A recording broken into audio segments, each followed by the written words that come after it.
As the world grapples with the impact of COVID-19, with millions of cases globally, various heads of states are doing their possible best in fighting the disease, including supporting scientists and medical experts and coming up with a vaccine to cure the virus.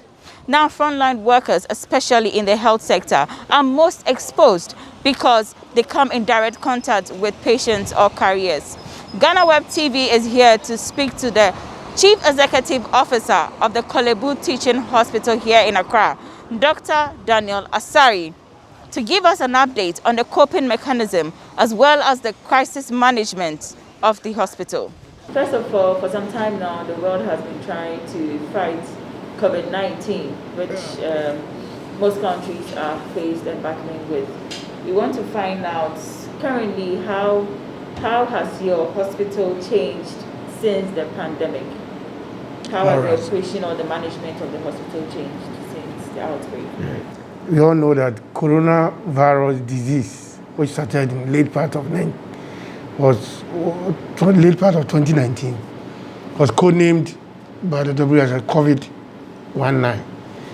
And it's since then been affecting every country with different ecological zones. Whether you are hot, you are temperate, you are in desert, or it's affecting us same time and different countries at the same time. So from Wuhan province of China, November, now it's a pandemic. It means that every country on this planet, majority have gotten the disease. Some are in Ghana. Our president acted swiftly with the advice of the Ministry of Health and his agencies, Ghana Health Service, teaching hospitals, Korle-Bu, Konfanochi, Tamale, and Cape Coast. And we're able to, put in the initial surveillance, initial control by stopping people who are migrating, mandatory quarantine, and then later on, we put them in hotels, tested them, and then some of them were treated. In Ghana, as we started, we were able to prevent a lot of community spread. But currently, we've gotten a lot of community spread. As you know, at the time when the listing was imposed, restrictions on movement were imposed. Majority of people, even with other conditions, didn't come to the hospital. So attendance at Korle-Bu and most hospitals have gone down considerably by 1/3. I mean that if we go to the outpatient, we're seeing, say, 1,500 a day. We're barely seeing 200 or 300 a day. Good. And then the restrictions also put a lot of pressure on the human resource we have. Currently, Korle-Bu, most of our anesthetists and critical care nurses and doctors in emergency medicine are manning most of the hospitals where COVID patients are. So if you go to East, you have our anesthetists and critical care nurses there. If you go to University of Ghana Medical Center, Korle-Bu critical care nurses and then doctors with intensive care are there. And if you go to some other hospitals like University of Ghana Hospital, we are there. So that has reduced the number of anesthetists and intensive care ICU people there. So it means that we had to scale down cases that we're doing to only emergencies and then later to urgent cases. It means that if you have a cold case like fibroid or goiter or hernia, we'll ask you not to come now because we don't have the staff to do that. You know, there are 3 stages of COVID-19, 3 areas where we look at COVID-19. Either you are involved in the tracing, testing, or treatment. So we call them 3 T's. Contact tracing, then you have testing, and then treatment. You know, Lunguchi and Korle-Bu Reference Laboratory and other laboratories are the ones doing the testing. Ghana Health Service is involved in both treatment and contact tracing, community health nurses. Korle-Bu is doing the case management, which is the treating. We also take some of the samples from patients, and we also do a lot of tracing because, as I speak to you, 39 hospital staff has already been infected. So we need to trace where they got the primary source from, where their family, their contact, their team they were working with, where have they been. So we have to do all that background check and test them. And if some of them are found positive, isolate them or bring them to treatment. So Korle-Bu is involved in all aspects of this. And once we are dividing ourselves within the treaties, you have very little staff to do very elective cases.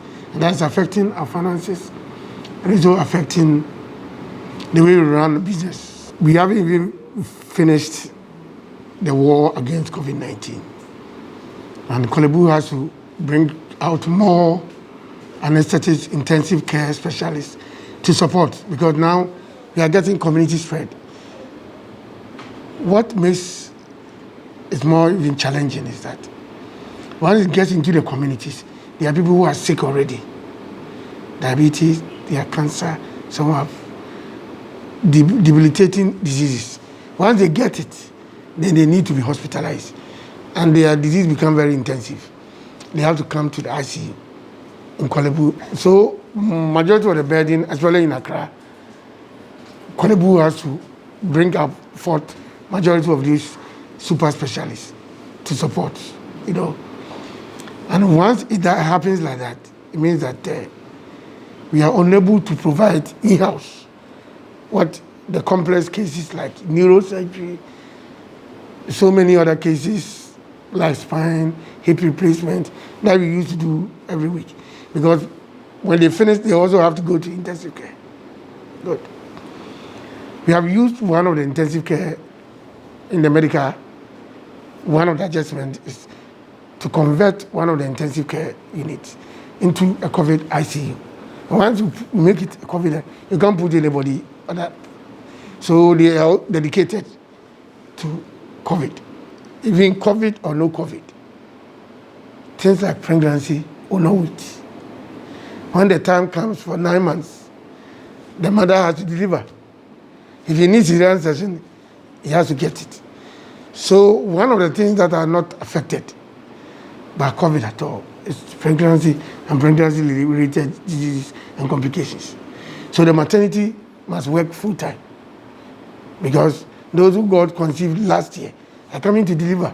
You cannot say because of COVID, we are unable to do that. So that one is working as if there's no COVID. Elective, emergency, if the patient has had cesarean session 2 or 3 and is coming for another cesarean session, it has to be done. And when he finishes, he might have to go to ICU. And if somebody has complication as a result of pregnancy, he has to be there. So that ICU cannot be touched. Then surgical trauma, people are getting accidents. In fact, accident is even killing more people than the COVID. So we need to also provide. So if you ask me what are the challenging moments of COVID, is that how to balance the acts of treating COVID and open access for patient care, for emergencies, agent, and those who need our care, such that we don't try to protect people from COVID, while people are dying of other diseases that could be prevented. Because any human life is worth saving. You get right. So that's very challenging. How much has the hospital lost? If the hospital, actually, Korle-Bu and most of the teaching hospitals survive on their internally generated funds. And these internally generated funds come from patients out of pockets or national health insurance, okay? And if the patients attend, then you submit the bills to insurance or they pay.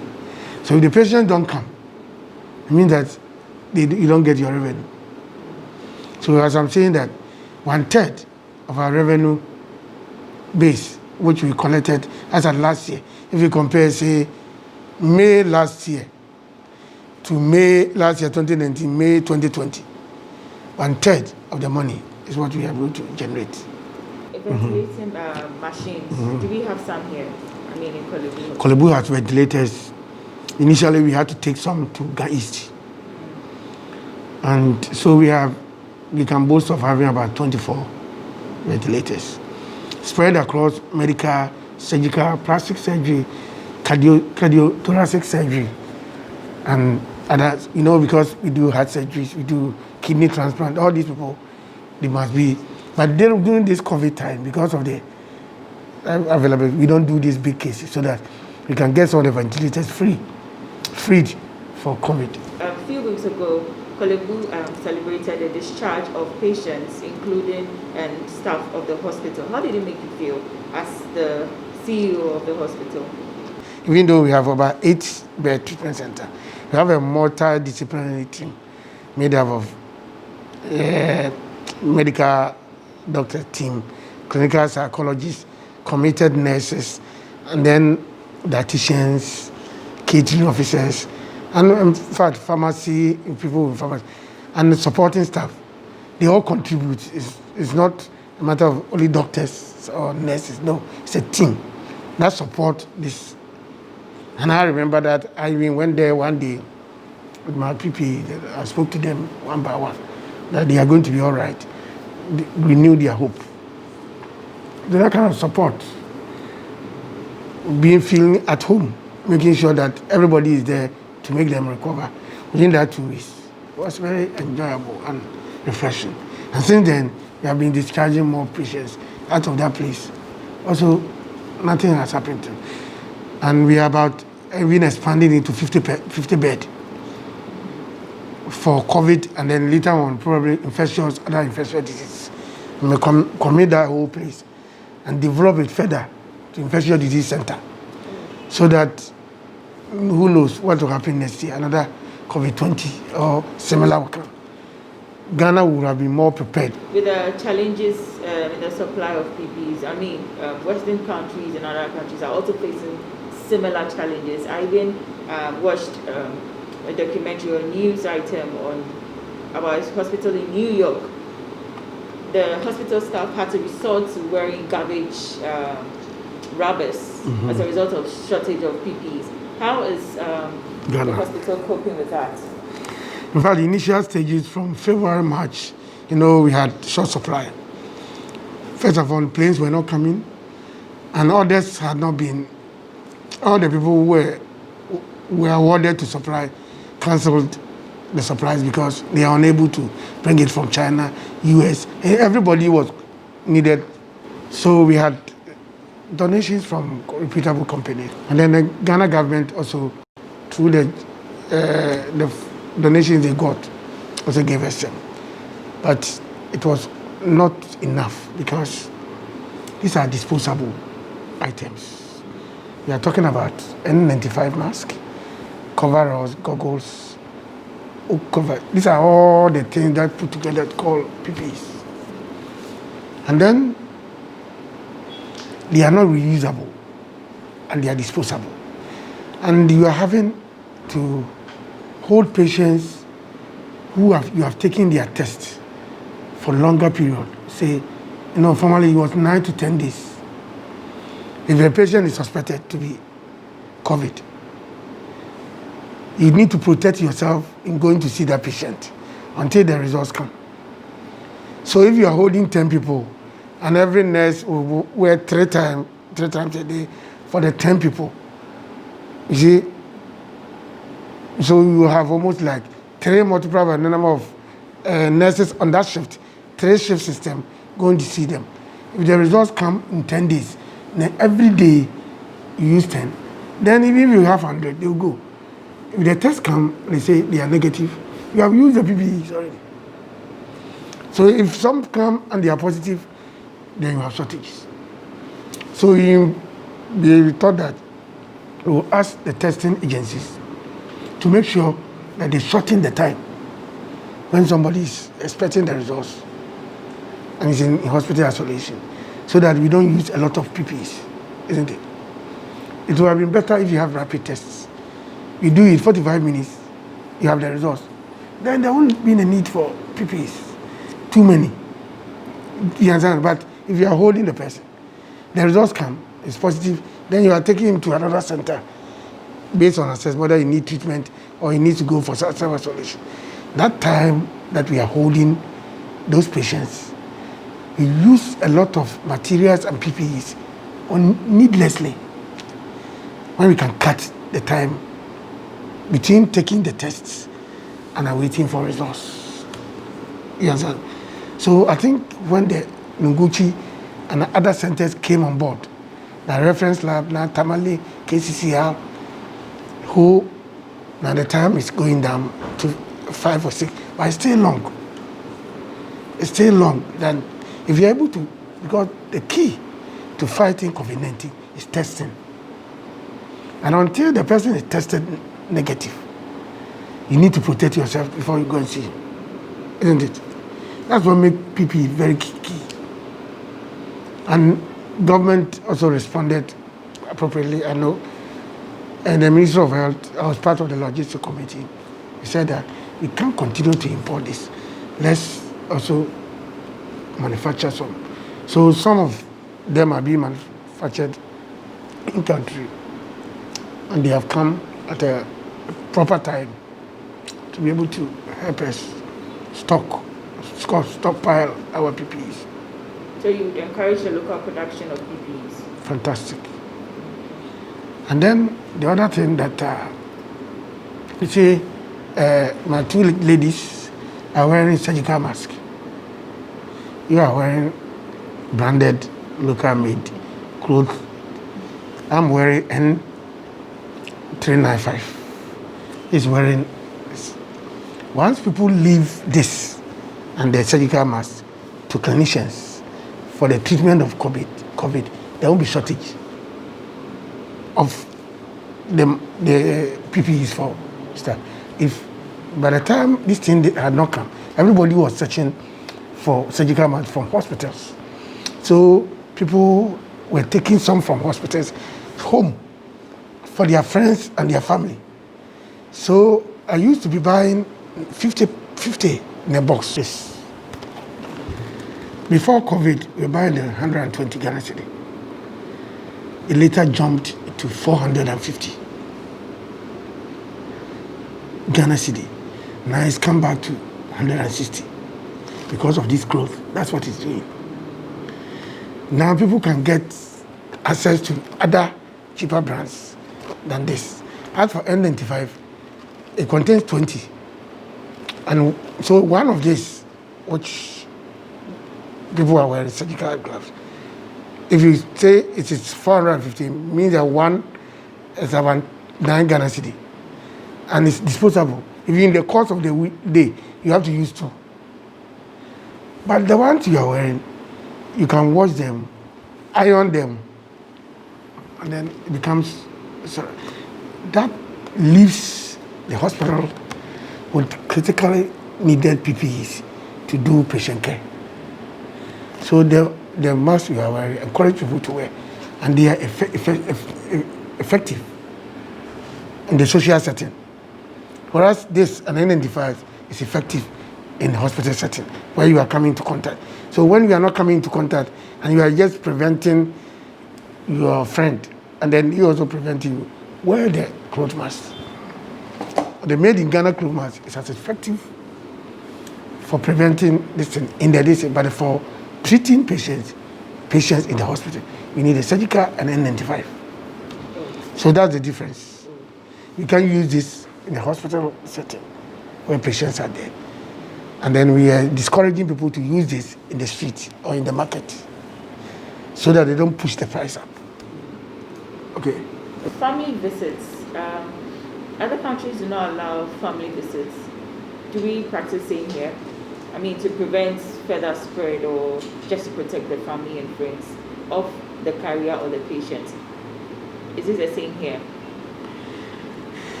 As much as possible. First of all, there's fear and panic already among the family members if somebody is taken out. They may also be subject for contact tracing, and they will also sometimes waiting for their results.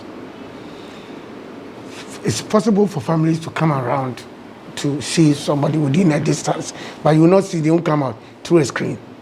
If you really want to go in to see somebody, you have to wear PPEs. So there will be competition between visitors and clinicians wearing PPEs, which is already short in supply. So we encourage people to use their phones. We don't take phones out from them. Talk to them. You can do teleconsulting. Yes. How are you? I'm fine. Why do you have to physically come there? And that person is for 14 days. 14 days. So we would want to discourage it. You know, Ghana, we don't come one. Sometimes we will come 10, 5. And 5 PPEs for you will be sorting, making our work difficult. So we plead that use the telephone, consultation, teleconsultation. And if you really need to come and call us, we'll arrange. And then we have the PPE, but probably you will have to buy the PPEs. One PPE for coverall is 400 Ghana. And then N95 is... One PPE is 400 Ghana. Yes. So this is N95. So it's part of PPE. This is the goggle for your eyes. This is for your hair. Get this hand sanitizer to sanitize and then keep it individualized to yourself. You wear in order not to in order not to this. Sometimes we give you something to wear so that even if there's a soaking, a spillover, it doesn't go into your own attire. Yes. Then we come to the glove that you wear, and then the overall coverall. So it's why they wear it. Make sure that, and you see the texture. Can I feel it? Yes. So it's not closed. Yeah. So that is the whole thing where it's zipped and it goes over your listing. So if people have to come and visit, all these things they have to wear. And then when they go, they throw them away. Then, so 5 visitors come, then you're competing with us 4. So would they have to pay for it or? No, don't come, please. It's better to stay at home. Yes, you do telephone conversation.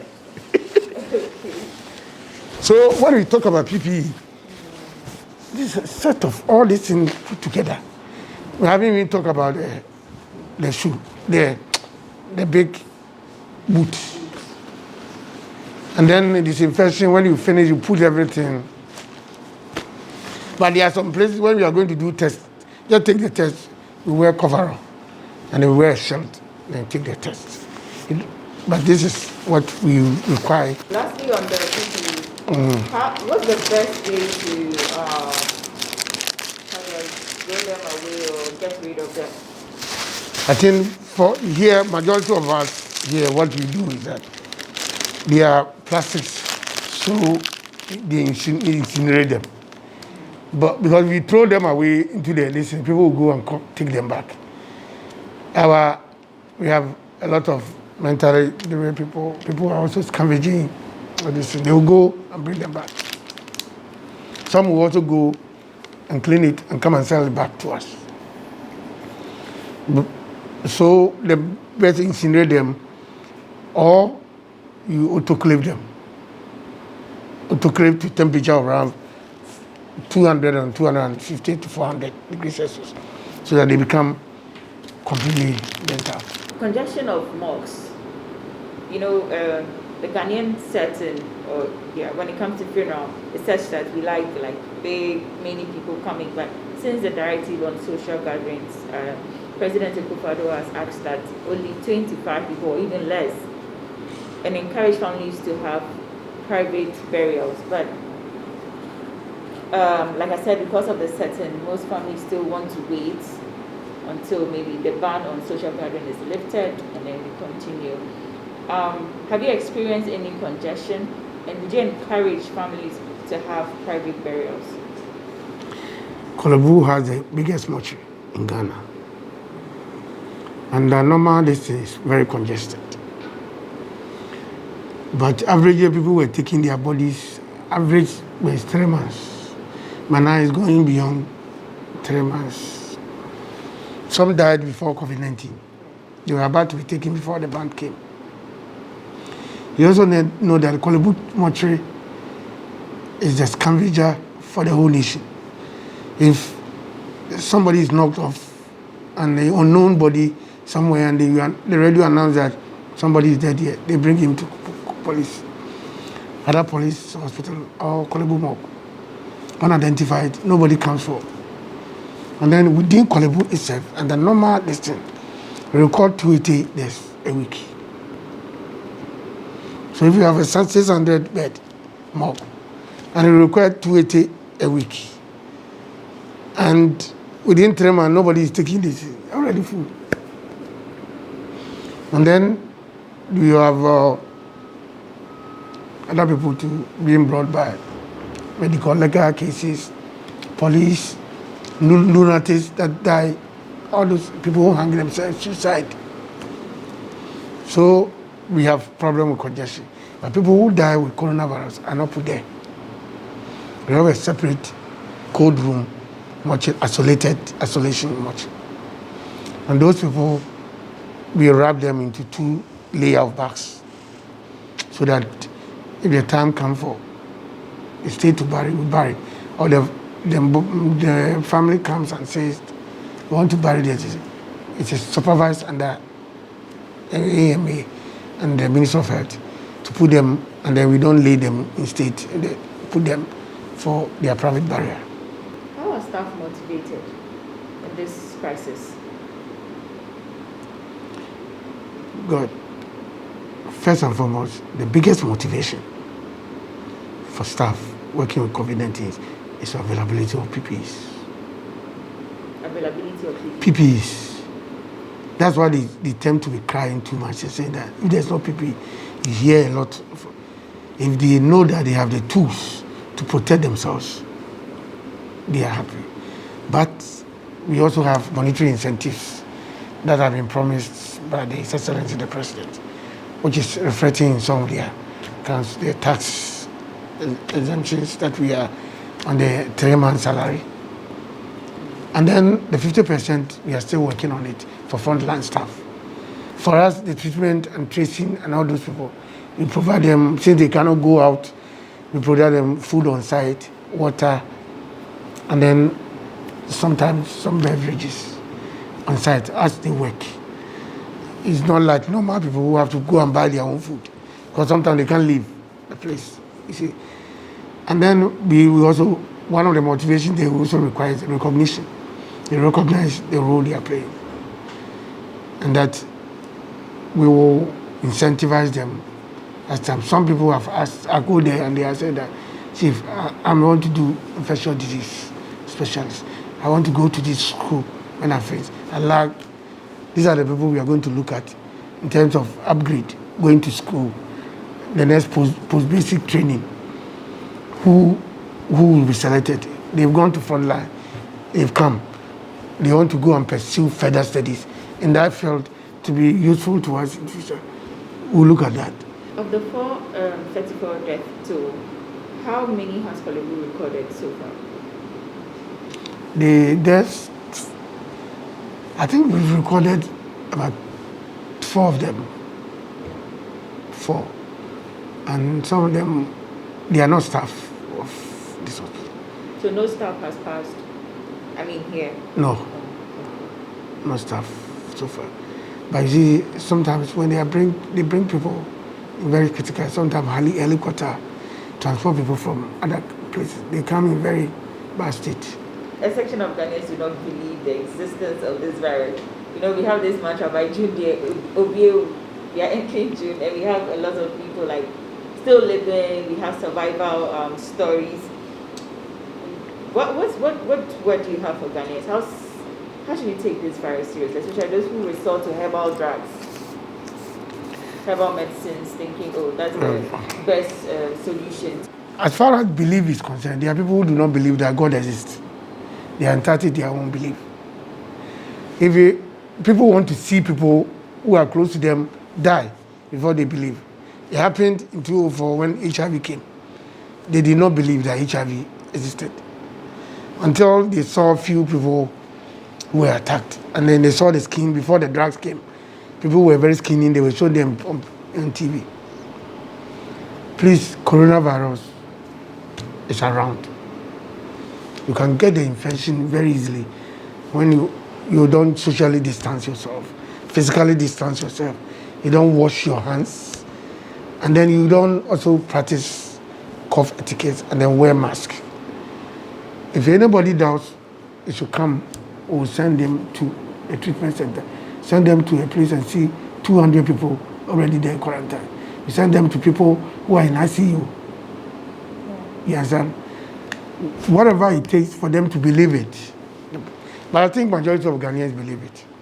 And they are doing what it takes to get this thing nipped as early as possible.